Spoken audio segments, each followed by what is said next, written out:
देख सकते हैं जो हमारे किसान भाई यूरिया का अपनी फसल में छिड़काव करते हैं वो उसका फ़ायदा ले ही नहीं पाते। 50% यूरिया उनका क्या होता है, हवा में धुआं भाई। एक बार फिर स्वागत है हमारे यूट्यूब चैनल में। किसान भाई आज हम बात करने वाले हैं बहुत ही महत्वपूर्ण टॉपिक के बारे में।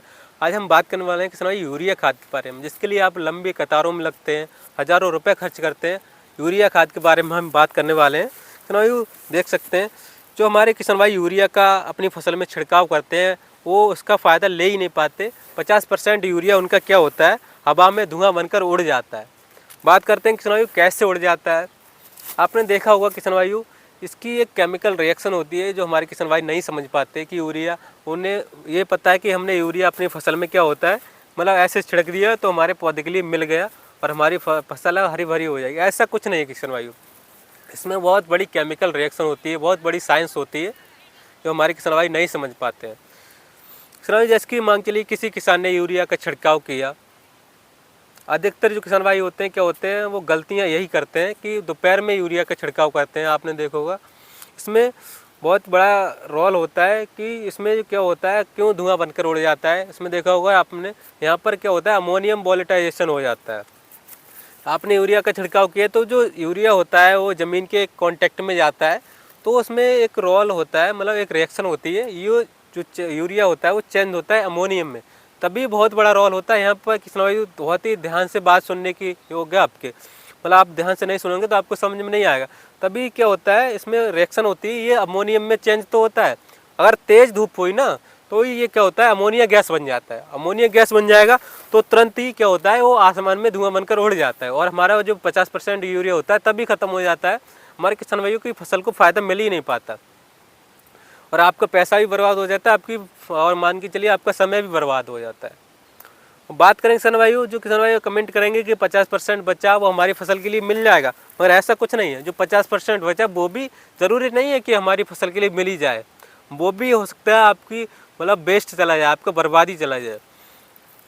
कुछ किसान भाई क्या होता है कि मान चलिए 50% जो यूरिया बचा है वो मतलब तुरंत सिंचाई करते हैं, तो क्या होता है, जो हमारे कुछ किसान भाई अक्सर ये गलती करते हैं कि पानी लगाते तो हैं मगर वो पानी क्या होता है, ओवरडोज में लगा देते हैं। जब ओवरडोज में लगाते हैं तो क्या होता है, जो यूरिया खाद होता है वो नीचे लीचिंग हो जाता है, मतलब नीचे ज़मीन में चला जाता है, जिससे हमारे पौधे की जड़ होती है क्या होता है, मतलब नीचे जड़े तक पहुंचता ही, मतलब नीचे जड़े पहुंचेंगे नहीं तो यूरिया कहाँ से उनको मिलेगा, पौधे मतलब जड़े ऑब्जर्व भी नहीं कर पाएंगी।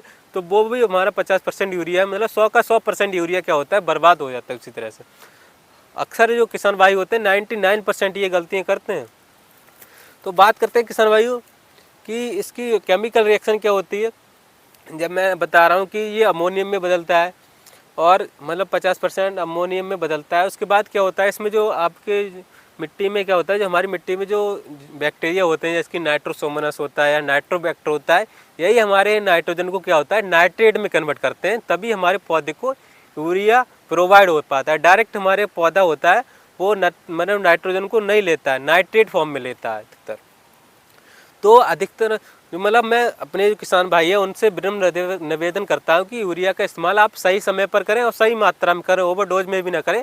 यूरिया का अगर इस्तेमाल करें आप तो शाम के समय करें, जब टेम्परेचर कम हो जाए और ओस पड़ने से पहले करें, मतलब पत्तियों पर यूरिया न चिपके। कोई भी फसल हो, जैसे कि ये नहीं है कि मैं मतलब आलू की फसल में खड़ा हूँ या तभी आलू की बात कर रहा हूँ, कोई भी फसल हो XYZ, आपकी गेहूँ की फसल हो, मिर्च की फसल हो, सरसों की फसल हो, कोई भी हो, आलू की फसल हो, उसमें आपका मतलब शाम के समय यूरिया का इस्तेमाल करें तो आपको अच्छा रिजल्ट मिलेगा, आपकी फसल हरी भरी दिखाई देगी।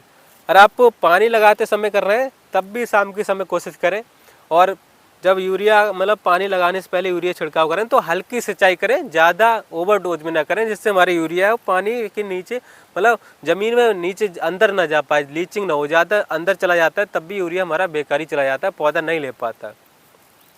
तो आप यूरिया का इस्तेमाल करेंगे इस तरीके से, मैं जो बता रहा हूँ शाम के समय करें, और जब आप सिंचाई कर रहे हैं तो हल्की सिंचाई करें, ओवरडोज में ना करें, तो आपको यूरिया का 80% फ़ायदा, 90% आपको यूरिया का फ़ायदा मिलेगा।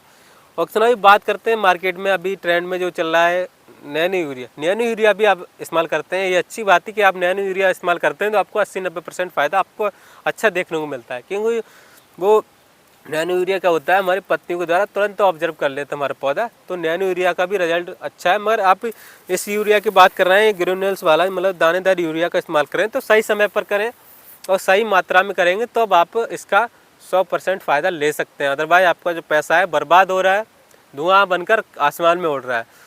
तो आप ये थी यूरिया खाद के बारे में एक विशेष जानकारी। अगर आप यूरिया का सही समय पर और सही मात्रा में इस्तेमाल करते हैं तो आप 100% यूरिया का फ़ायदा ले सकते हैं। तो ये जानकारी अधिक से अधिक किसान भाइयों तक शेयर करें, जिससे वो यूरिया का सही इस्तेमाल जान सकें और सही मात्रा में इस्तेमाल कैसे करें। तो किसान भाइयों, आशा करते हैं हमारी वीडियो आपको पसंद है। अगर वीडियो पसंद आए तो वीडियो को ज़्यादा से ज़्यादा लाइक करें। आप हमारे चैनल पर नए हो तो चैनल के लिए जरूर सब्सक्राइब करें, और आपका कोई कमेंट हो, क्वायरी हो तो आप हमारे कमेंट बॉक्स में ज़रूर कमेंट करें। और बहुत ही जल्द मिलते हैं एक नई वीडियो में एक नई जानकारी के साथ। तब तक लिए आगे दीजिए, नमस्कार।